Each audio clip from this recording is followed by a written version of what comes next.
Welcome back. In this episode, we're chatting with Brittany Sartor. Brittany is the co-founder and director of Plant Futures, a nonprofit born out of the Idea Garden at UC Berkeley that is all about driving the shift to a plant-centric world for the well-being of our people, animals, and the planet. Brittany's journey from being a student at UC Berkeley to leading this empowering venture is nothing short of remarkable. We'll explore her work empowering students, discuss a bit about the evolution of the plant-based industry, and share some tips to restaurant owners on incorporating plant-based options into their menus. So let's get started. Brittany, welcome to the show. How are you doing today? Doing good. How about you?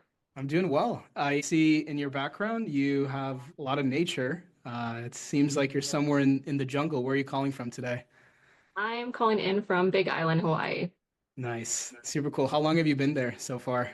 Did you spend your Um, holidays there? it's been about 2 years. We're taking care of my partner's parents who are here, and so kind of pop back over to California when I need to. But spend the bulk of my time here, which is, I think, good for the soul. I'm very excited to have you on the show. Wanted to kind of learn more about your story. I found it to be very fascinating. You want to tell our audience a little bit about yourself, maybe some of the cool things that you're working on, and just give us like a high level overview on who you are and some of the cool stuff you're working on. Yeah, definitely. So I am the co-founder and program director of an initiative called Plant Futures. Essentially, it started when I was a student about 4 years ago. Me and my co-founder, she was getting her master's of public health. I was studying business at Haas, transfer like you. And in our respective programs, we were both kind of surprised that they weren't talking about plant-based food, both from the health perspective and the business perspective, especially then huge boom in plant-based alternatives and whatnot. And so, as you might know, there was at Berkeley these things called decals where you can teach your own class. And so, even though I hated public speaking, I was like, I have to teach a decal. And so I put together a syllabus. I was trying to run it by different professors. They were all like, oh, we already are sponsoring a decal. We can't do it. I finally connected with Will Rosenswag, who had the edible education class there, to see if he would sponsor it. And he was like, I'm connected with Samantha Derrick, this other student. She's working on a similar thing. You guys should just combine forces, create these multidisciplinary courses, and have it actually be like for credit and something that lasts. And so Mhm. we ended up doing that. Ended up having two courses. One of them was kind of like a crash course weekend symposium, brought in like 30 to 35 speakers in the space. First day focused on like the why we need to shift towards plant-based food systems and then kind of the how. And so don't have to be a food scientist for like Beyond Meat. You could be like media, law, policy, all these different things you could do. That one ended up having 500 students enroll the first Wow. time. And then we created this other one, was a challenge lab where it was kind of for students who already had the understanding of the why they needed to shift towards these, but really wanted to get applied learning in the space. And so when I was a student, we had an amazing career counselor at Haas, but I went to them and said, hey, I want to work in a plant-based alternative space. And they said, that's not really possible, but you could apply to be like sustainability director at Bank of America. And I was like, that's not really what I'm What going does that even mean? for. Yeah. And so really, we realized that these startups, even the larger ones, weren't Mhm. really like putting internships out there for students. And so it's kind of applied learning program where students actually get to work with nonprofits or startups in the space on a semester long program. They get something to put on their resume. They build network connections. And then incredibly popular, both of those. And so now we've expanded to some form of curriculum or programming at 80 different universities in the last Wow. 3 years. And so been really exciting to see the growth and the impact that we've had being able to support these nonprofits and startups as well. I love that. We both went to Berkeley Haas, and before the show, we were talking about how most of the students typically go down three paths, right? There's the accounting, banking, consulting. And when I first transferred to Berkeley, I also was riding the wave. I tried banking for a little bit. That wasn't really my strong suit, and then did consulting. And then I sort of like realized like, hey, the reason why I came to Berkeley is because I wanted to be around so many founders, people that are just innovating, people working on cool projects. And I remember there was a company, I think it was Quokka Brew. They were building, I think they were also in Haas, and they were building like a CPG brand, right, of like jitterless coffee. And then I thought to myself, I'm like, this seems like an amazing business, right? It's a food startup. How come there isn't more people working in this space? And why isn't the business school promoting this sort of entrepreneurship, trying to come up with an idea sort of like you did from scratch and putting it out there. I think personally that's like one of the best environments where you can kind of test out an idea, see the tractions and monetize it or you take it to the next level. And when I look at your career, you started off with doing this at school. What made you decide to, after college, to take this to the next level? It seems like you've been at it for about 4 years. What was the why for you to kind of take this full time? Yeah, I mean, I think that we both, my co-founder and I, just realized that there was such a heavy demand for it and it was really missing. It was definitely scary jumping into, hey, let's launch a nonprofit right Yeah. after. Everyone's got their like cushy, secure jobs. I came from very low income background, so jumping into something where at the beginning did not have any salary, had to, volunteer my time towards it, of course.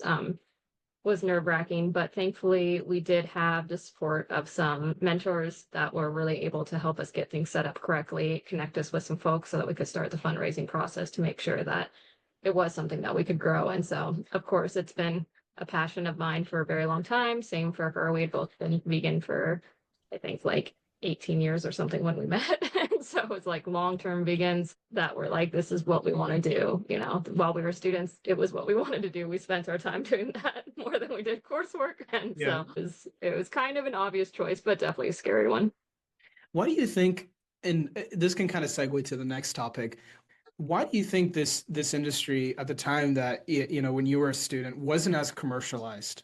And then of course we see some of the big players come out sort of around the same time and then there was this huge boom and then I have some questions around recently I've been seeing a bit of a downturn in the industry. Why do you think that it wasn't as commercialized when you were a student and there wasn't as many opportunities for folks like yourself studying business or people studying media, scientists to work in these types of companies?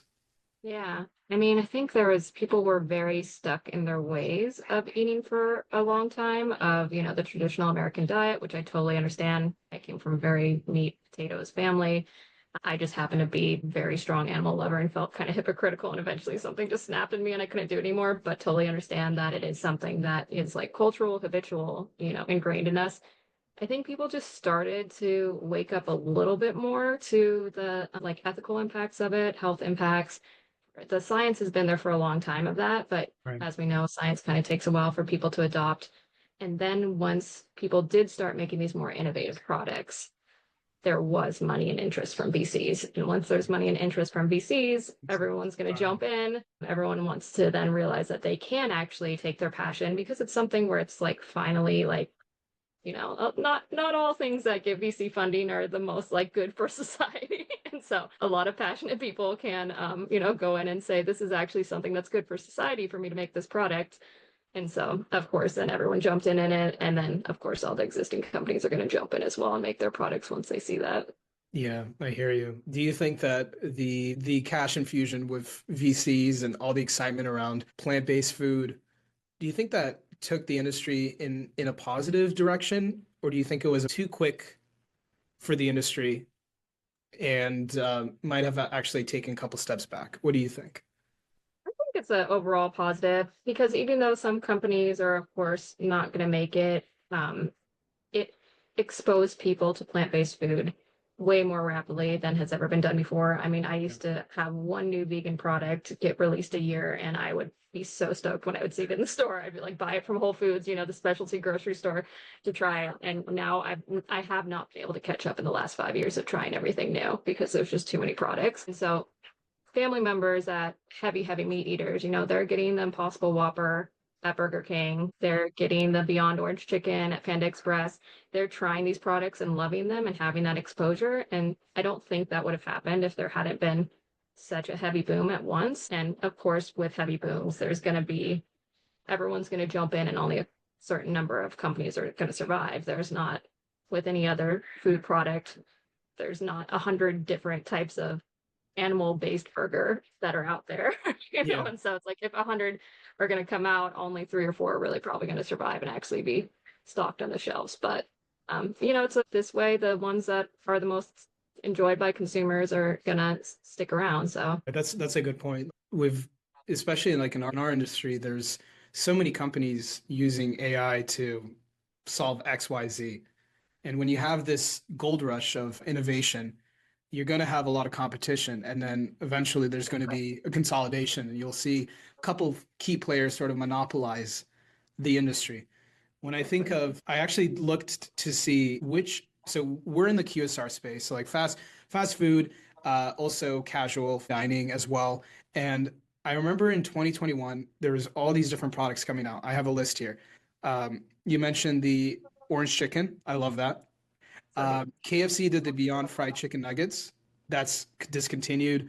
Hardee's did the Beyond Burger. That was discontinued. McDonald's did the McPlant, discontinued.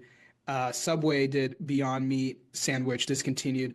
Couple of brands that still stuck around is White Castle with their Impossible Sliders. I don't know if you've tried those. Those are pretty good. I haven't. My partner is a big fan though. It's delicious. The Impossible Whopper is still on the menu. Wiener Schnitzel actually has a ton of different vegan hot dog options on the menu. So you sort of see like the ones, and this is just maybe my hypothesis. You can chime in and give me your thoughts, but there was a lot of brands trying out to ride the wave, right? They saw a lot of enthusiasm, consumers excited about these products.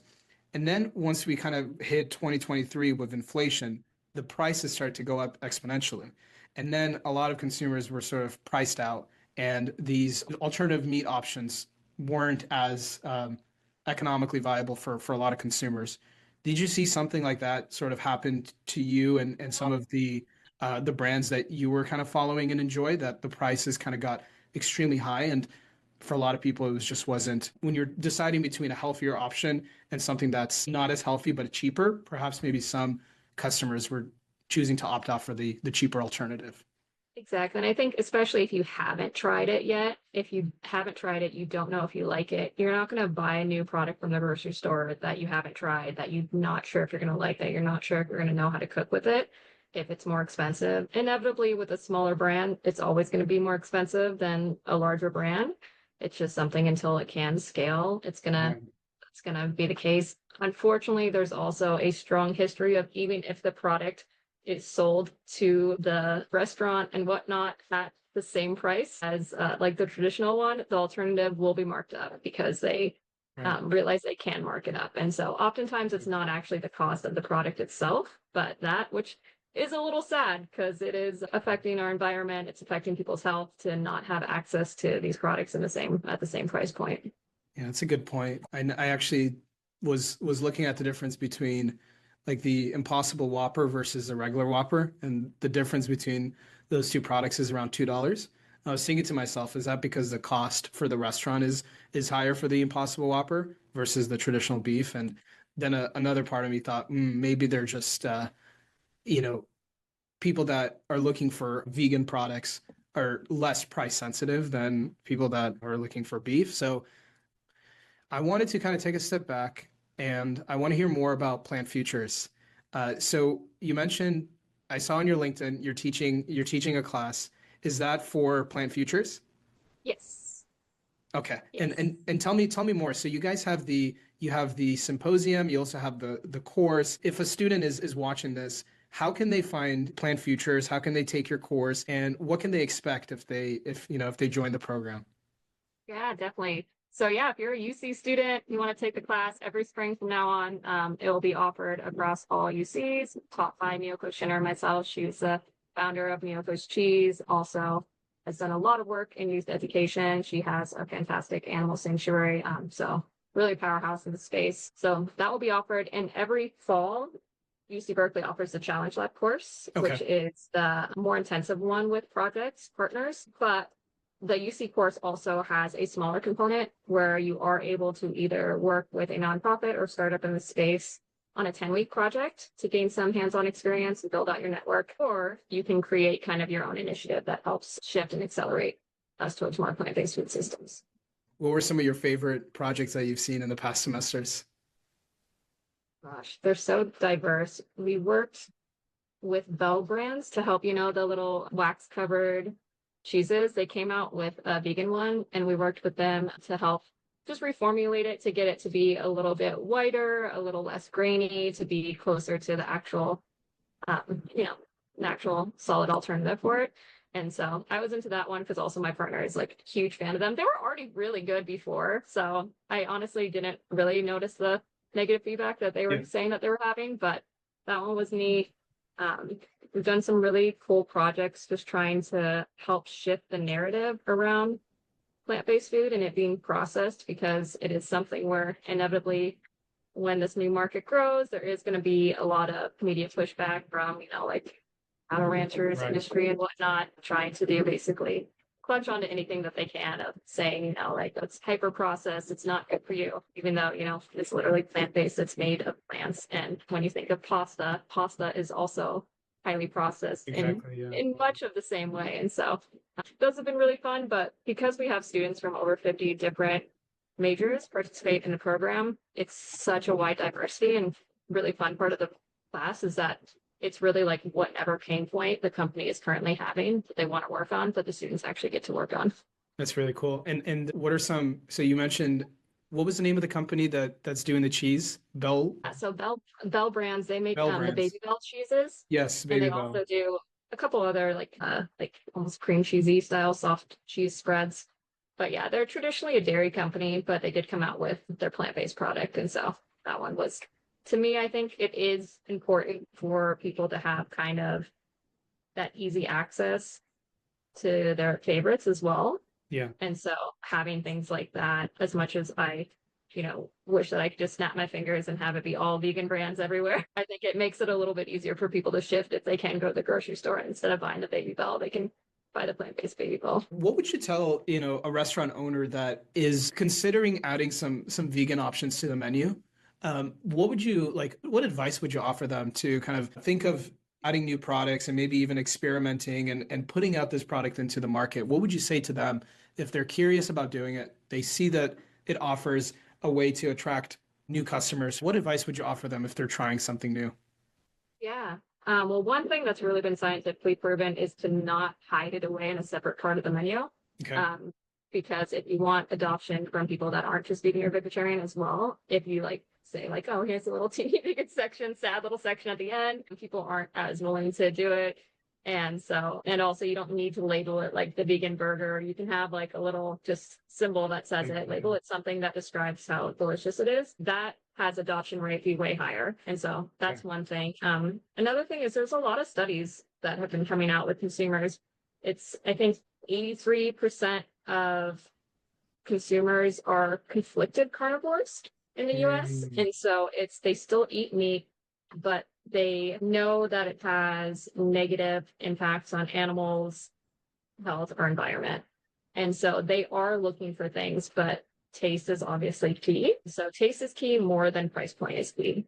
And so people really want things that taste good, but you don't necessarily have to go to the Impossible or the Beyond to get something that's tasty. I think Taco Bell is exploring using kind of oats or soy protein to make some crumble. You really just need something the texture of meat, and then you put some taco seasoning and it tastes like taco meat. And so there's ways to explore it. I think that don't necessarily have to be where you're, buying a brand name product to put into your thing that are very simple as well. Amazing. Let's say if I wanted to create a vegan alternative to meat, can I just buy all the ingredients myself and just put it together? And how easy would that be? How does it work? It's pretty easy. I mean, I have, done the products that are more Beyond Impossible at home where you just take some kind of soy or pea protein, and then you just take a little bit of some kind of gelling agent, natural ones that you can get your hands on that is made to make, any kind of thickening agent basically. And then you can just form the patties, you flavor it with whatever spices that you want, and then you cook it up. So yeah, it's pretty simple. Quite easy. Yeah. And how are the macros on those? They're great. I mean, that's another thing that's really sad is that people look at, one of the things in that study with the 83% is that the reason why people were hesitant is because still that freaking thing of it doesn't have enough protein. Yeah. When that's it's literally, if it's made of soy protein or pea protein, it has protein. It's just for wheat gluten, which is the traditional one, and all the old school vegan meats like tofurkey and whatnot. It's one of the highest protein contents of any food out there. And so it's something where you get all your nutrients, but you're not getting cholesterol. Plant-based food does not have cholesterol by nature. It's only animal-based products that do. Of course, you're going to get more fiber, you're going to get more nutrients, and so you're going to get overall usually way less fat, way less saturated fat. And so they're very healthy, very good for you, and very tasty. Listen, I'm definitely in the camp of the conflicted carnivore. There was a documentary, which I'm sure you know the name of, but it's slipping my memory right now. I watched it in, I think it was high school. It was about chicken farming in Tyson, and that really scared me. And then I remember just in the back of my mind always having that thought that me consuming meat was contributing to a system that is inherently dangerous to animals and is cruel. But a part of me just like tries to forget, tries to like not remember that I watched that documentary, try to be like oblivious to the fact that it's happening. And I also was really into fitness. I was, I used to do bodybuilding. I used to be personal trainers. I would tell when I used to make meal preps for my clients, I would tell them, okay, you got to have a carb, right? Low carb. You got to have the vegetable. So 40% of it needs to be vegetable. Then you got to have that protein in there, whatever meat source, fish, chicken, beef. You need to have some sort of protein. I believe that humans don't get enough protein, especially in America. Our diet does not have enough protein. People are very heavy on the carbs, not so much on the protein. But then I started doing my own research and I was shocked at how much protein like broccoli has. It was amazing. And I just started like looking into it and I was starting to wonder like where does that ignorance come from, right? Well, why do I feel like why don't I believe that plants have enough protein to sustain my diet? And you briefly mentioned how there was some, negative media around plant-based foods. I'm sure that some of that comes from some of these big brands pushing a narrative. Curious, like, where do you think a lot of this cognitive dissonance and confusion comes from that plants are just not enough for people to sustain their daily lives? It's just food is something that's so personal to us. And then, like I said, it's so habitual, and we don't want to feel bad about the things that we're eating, understandably. And so, cognitive dissonance is just like survival method. And so, it's something where everyone that I know that has shifted towards being fully plant-based kind of just had a moment where they felt it for years and they just were like, oh, I can't do it anymore. I can't eat it. And just kind of then shifted. And it's just, I think your brain sometimes just finally kind of like snaps and goes like, can't ignore it. But it's something that's so built into our psychology that it's really hard to break. And because of that, too, we look for any kind of supportive thing that could make us feel better about the choices that we're making. And so if you're able to think that, no, this is necessary for my health, even though science for years has said it is, and if you are able to think that, you're not going to get enough protein or it's ultra processed, so it's unhealthy, you can kind of cling to that, even if you are eating other traditionally processed foods on a regular basis. It's just something where people also cling to the fact that the existence of like grass-fed beef or things like that they think are better. 99% of the animals in the US come from factory farms, but people still kind of have the mindset that maybe the meal that they are eating is 99% of the time that is not the Yeah, case. yeah. But people want to do that. I think actually an interesting thing for QSR is there have been studies where if you put a salad on the side as a side option, people are more likely to order the onion rings or French fries because the existence of the option of the salad gives their mind a little bit of there was an option to be healthy. For some reason, our minds are very complex, weird things. And so just the existence of that makes them feel better about that. And I think the existence of slightly better farming practices or slightly better treated animals makes people feel better about eating animals as well. Two things. That's maybe the reason why I feel good whenever I get my lettuce wrapped double double. I feel like I'm actually eating something healthy and just wrapping it in lettuce. And then yeah, you make a lot of really good points. A lot of things that are actually making me question some of my own thought process, right? What new innovations, technologies that are coming out in this space that you think are getting you really, really excited? Yeah, I mean, I'm into it all. I come from a family of cattle ranchers, hunters, and so I am very into all the realistic meat replacements. Within the plant-based world, there's a little bit of division on that, but I think that as many things as we can get out there, see what people like. There's issues with like different ones on scalability for the like cell-based meat and whatnot, but I also have friends who won't eat a plant-based burger, but if it was a cell-grown burger, they'd eat it. So hey, let's get it out there. You know, it's better for them. I'm really into the mushroom based ones because I think that they're just really neat that you can kind of like grow like a full cut of something out of mushrooms. Yeah, I agree. I agree with you. I'm very bullish on mushrooms on all different spectrums, whether it's nootropics. My parents are from Belarus, so we have a summer home, and I remember when I was young, we would go and pick different types of mushrooms. So I grew up eating so many varieties of mushrooms. Is there any new like technologies coming out in like the growing of mushrooms, like more sustainable ways to grow mushrooms? Has there been anything interesting on that front? The growing mushrooms is basically similar to, in terms of at least the growing like mycelium Yeah. for, which is kind of how it's being done for like the full cuts of meat. That's kind of similar process to making beer. Okay. And so it's a relatively easy process as long as you have like a plant that can do that. So not really any big developments of that. It's kind of just a relatively simple process where they can do it. Great part about mushrooms is, of course, they grow fast. So Yeah, they do. you, you know, start to finish, it's like 8, 10 days. You can have the product from growing it. And so definitely a lot more efficient than a lot of different plants that we can grow and a lot more efficient than like, you know, growing cattle for food.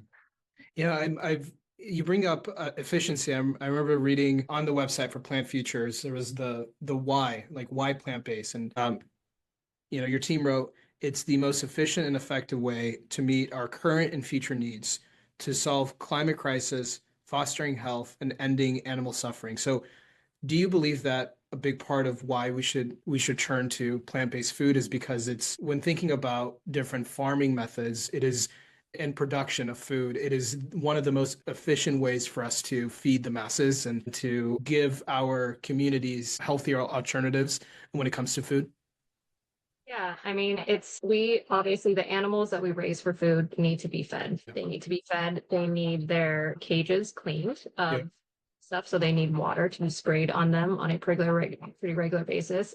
And so we're growing things like corn and soy that are then fed to these animals. And so overall, you're only getting about 10% of the calories from the amount of food that you're putting out there to do it. And Wow. it takes a lot of land, a lot of time, a lot of resources, and isn't very ethical or good for it. And so it's something where if you think of it like that, then yeah, you could use that land, or you could use those actual crops to feed people, or use the land to grow different crops that people didn't want to eat, you know, corn or soy.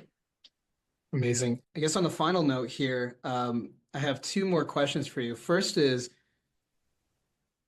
big fan, personally, big fan of Alice Waters. What are some other change makers, innovators in the space that you want to tell our audience about so they could, personally, I would love to follow them, and maybe one of our audience can also, be inspired to take that step. Who are some people that you follow that you think are super cool these days Yeah, gosh, in your there's so many world? people. Katie Contral is really, really neat. She was the founder of what used to be called Factory Farming Awareness Coalition. It's now called New Roots Institute. And she's also been the founder of Better Food Foundation and Greener by Default. Greener by Default is basically the people that have done a lot of studies with different institutions. I think they've worked with like LinkedIn and Google as well, but with the New York healthcare system, they made the options plant-based by default. And as humans, we pick the default option. And so it actually changed their carbon footprint, the amount of people that picked plant-based and enjoyed it. It went from like 10% of people picking it to like 60 to 70% of people picking it.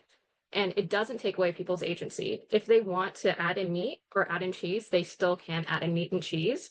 But if you give a good plant-based default option, people will choose that. And I Wow. think that that's just one of the strongest levers that we have for changing our food system. If we just shifted towards that, anyone who still wanted to eat meat and cheese and animal products could do so. But institutionally, we should have that in our healthcare systems. We should have that in our schools. If you set up cafeterias, if you set up events like that, it makes such a big impact. And I mean, we need to act quickly for the health of our planet, basically. And so I think that what she's doing is like the most impactful work out there right now. Amazing. I'm definitely gonna have to check her out. And Brittany, last thing here. What are some cool things you're working on these days? What's next for you? Oh gosh, our small little team is working on so much. Continuing expanding the curriculum. I think it's a really impactful way for students to get educated about this topic, get inspired to work in this space, find careers in food systems. The UC course, of course. So sign up for that, please. Aside from that, we're just continuing to grow, expanding into Mexico and Canada as well. And so I'm excited to continue making an impact. Brittany, thank you so much. It's been a pleasure catching up to learn more about what you're doing and gave me a lot of things to think about. And I hope our audience also enjoyed the conversation. Thank you so much. Thank you so much for having me. You take care.